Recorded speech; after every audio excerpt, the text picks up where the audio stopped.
La journée se passe à la mesure d'un dimanche ensoleillé sur les terrasses des bistrots, au rythme des quelques musiciens qui ont bien voulu s'animer, au coin des ruelles et des quelques terrasses encore libres.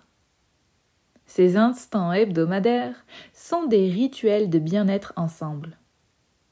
La foule s'anime et danse communément entre les ineffables odeurs d'épices et de cuisson. Les marchands, les badauds, les enfants, les jeunes et moins jeunes se retrouvent à discuter, échanger, jouer aux boules, aux cartes, etc. Les conversations vont bon train autour des tables. Les amis se côtoient, se retrouvent, se rencontrent. Et la journée s'effile, comme cette pelote de laine que la voisine tricote sur le banc devant la maison. De retour vers la maisonnette, les compères rient et chantonnent à tue-tête. Les voilà regagnant chacun l'univers de leur chambre, souhaitant à l'autre de faire de jolis rêves. Quelque peu anxieux et à la fois excité à l'idée de retrouver peut-être la forêt magique, Naélé découvre posée sur son oreiller, cachée à demi par la couette, une lettre. Son cœur se met à battre au rythme vivace de l'enthousiasme. Elle saisit l'enveloppe et la porte contre elle. Tout en scrutant la pièce, sentant encore le passage et la présence d'êtres merveilleux.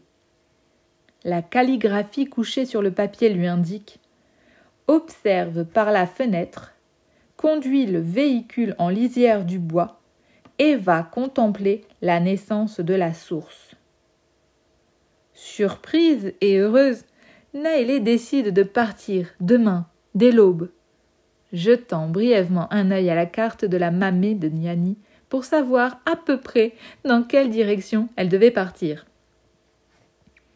Le soleil n'est pas encore levé que Naélé prépare son petit déjeuner sans bruit pour ne pas réveiller le calme des lieux endormis et le repos de Niani. Elle écrit un petit message qu'elle laisse bien en évidence sur le buffet du salon, indiquant qu'elle partait à l'aventure sans savoir réellement comment elle rentrerait. Sur la pointe des pieds, elle quitte les lieux et doucement referme la porte. Les clés de l'engin posées sur le Neyman ne demandent qu'à tourner la tête pour enclencher la turbine à eau.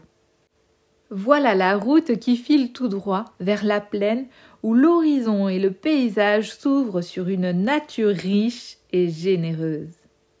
La ville derrière s'éloigne et s'efface dans le rétroviseur. Selon la carte de Mamé, la source se trouve non loin de quelques traversées de petits chemins.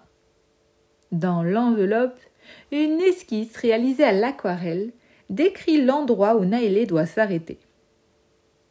L'orée est délimitée par une haie, quelques navets du diable, pois à crapauds et de grandes barbes de bouc bordées par un petit cours d'eau qui sort un peu plus haut de la forêt.